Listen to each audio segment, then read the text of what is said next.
Well then, here we are. As you can see, at St James's Park, Newcastle embarrassed and battered by Bournemouth. As usual, we'll sit down this way. In the box by Fleet Street. Shout out Fleet Street as always, great pub in the tune. That wasn't a great performance in Tune the Day, though, was it? Unless you're a Bournemouth fan, right above me in level 7. They would have enjoyed that one. We definitely did not. The winning run comes to an abrupt, abysmal end. And I don't want to get carried away. I'm not going to rant. I tell you what, normally it would be. Listen, 4-1 at home to anybody now is unacceptable. You know, even if, you know, your Liverpool and your Man City's coming and beat you 4-1, you're still a bit aggrieved. But Bournemouth. But seeing Bournemouth like I just have there is a bit disrespectful to them, and a massive credit to Bournemouth today. I said in the preview, not going to be an easy game. I tipped a 2-1 win. But they've came out deserved winners today. Absolutely destroyed Newcastle. 4-1. But Bournemouth are only a point or two behind us now. They are a very, very good team, but they did have players missing today. No Evan Nielsen, no Unal, but it was all about Clive, not Patrick, his son Justin. Patrick didn't have the best of times here on Tyneside, did he? After a big, was it big money, at least a big reputational move for the career that he had. Didn't quite do it in black and white, really, overall, but his son definitely did it for Bournemouth today. My God, it's an eye-opener. It's an absolute eye-opener. Justin Clive with a hat-trick. The hat-trick hero. Oh, my goodness me. Oh, my goodness me. I can't believe what I've just saw, really. I can't believe it's been that bad. I mean, we look absolutely on our feet out there. We look knackered, shattered, deflated, and definitely defeated. We have been embarrassed today, humiliated. What the fucking hell was that defending? I've tried not to say we're 2 minutes in, I'm still trying not to. What on earth was that defending the day? Seriously? Shaw comes on for Botman in half time. Tino has to go left back second half. Trippier comes on at right back, hauls off. But that defending was so horrendous. Slow, lacklustre, out of sorts. And Bournemouth capitalised. And well done, I said in the preview, Areola is a top manager. He really is. Really good manager. And Bournemouth are a really good attacking quality side. Fair play to them. Credit to them. Had a game plan today. They knew exactly how Newcastle and how we're going to work inside out. There must be the same kit man at Bournemouth or something. Eddie mustn't have brought him to Newcastle. I know he brought Tyndall and the rest of them. But there must be somebody down Bournemouth who still knows how in Tyndall's secrets, because they have executed that game plan to perfection today and knew exactly what we were going to do, how we were going to do it, and exploited us to the maximum. They really did. Honestly, they really did. Newcastle did not get going.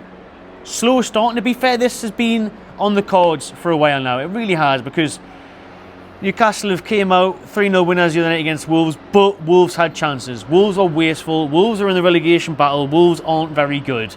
Bournemouth showed today, when a good side comes here, what happens? The defensive lapses, the concentration goes, we're losing balls in the middle of the park, and they capitalise on it. They capitalised and they took a deserved lead.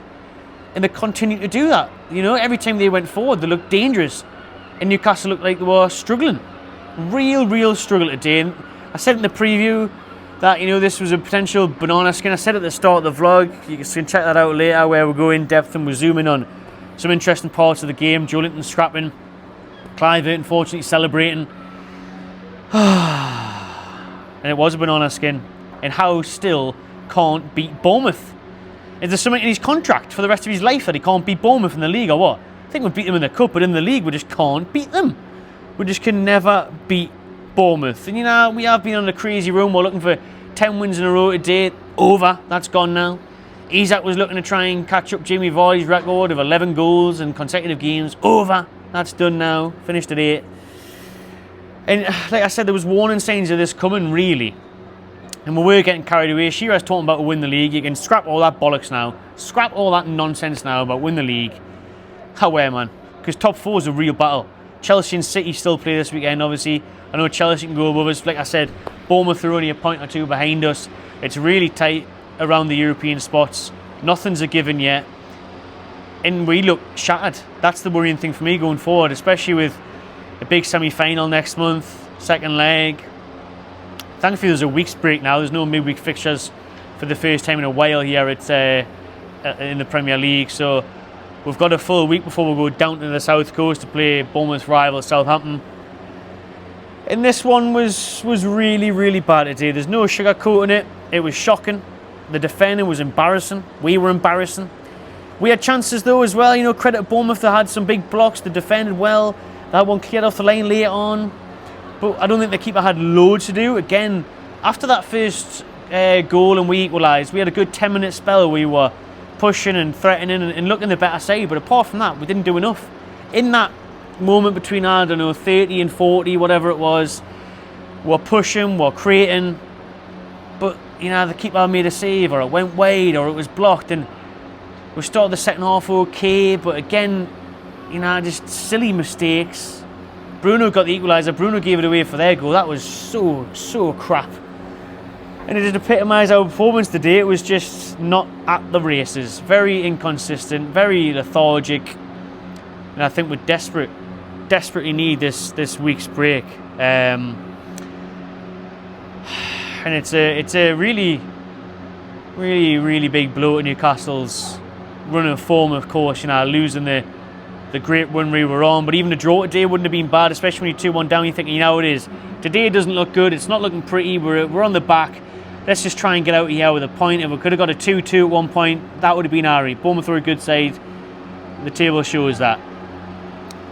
But it never looked like it today. I was worried from that first few minutes. You could kind of see how the game was going to play out, and it played out that way, where Bournemouth were the better side, better football, took the chances, better game plan, more energy, more press, more desire, more everything.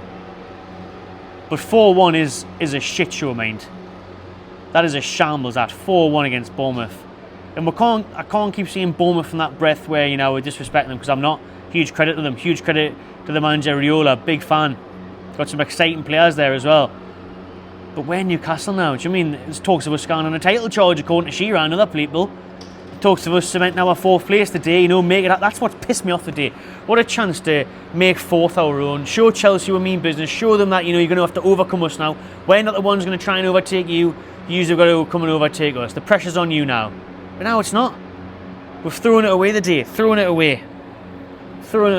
Great run we've been on. Maybe it's caught up to us. But we've completely and utterly not turned up today. 12:30 kick-off. Weren't ready. Weren't on it. In Bournemouth, were. So well done to Bournemouth. They deserve the win. The fans will deserve the weekend. They've made the long trip. Well, fair play to them. But Howe, against his former side, doesn't do it once more in the league. And a lot of the players today weren't at it. I thought Isak was missing in action, really. I thought Gordon, the same. Everyone, to be honest with you. Who stood out? Do you know what I mean? Who really stood out today? I can't think of a single player, to be honest with you. Not good enough. An embarrassing defeat. Start your weekend. Let us know what you thought if you watched it on TV. If you're here at St James's, let us know. Subscribe to the channel. See you in the next one.